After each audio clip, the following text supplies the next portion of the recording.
mass mobilization, because we talk about in the last three episodes, it's all about mass mobilization and under the banner of no hate. But true agenda is to really constantly pressing this racial conflicts and stretching it because they want to break your social fabric.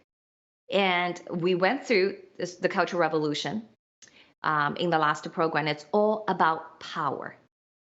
The CCP, the communism, this evil ideology is all about one or two or very few people are grabbing power from the mass.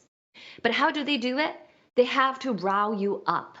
Okay, they have to pit you against you.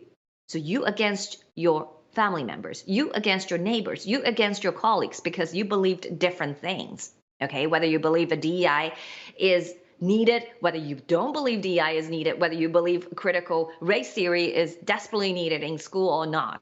So they create all those divides and conflicts. And we also, in the last show, we talk about those communists established organization, these grassroots organization in United States. And they're truly nationwide. They're not just in one city.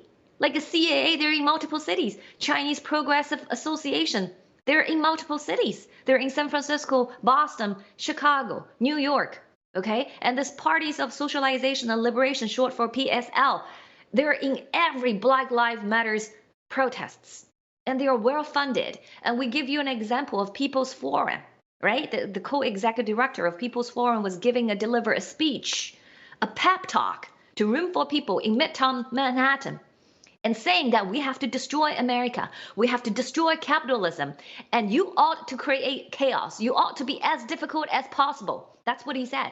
Who funds them? CCP funds them via Goldman Sachs. And why Goldman Sachs? Because Goldman Sachs is also sitting on the advisory board of Tsinghua University Economic Management Committee.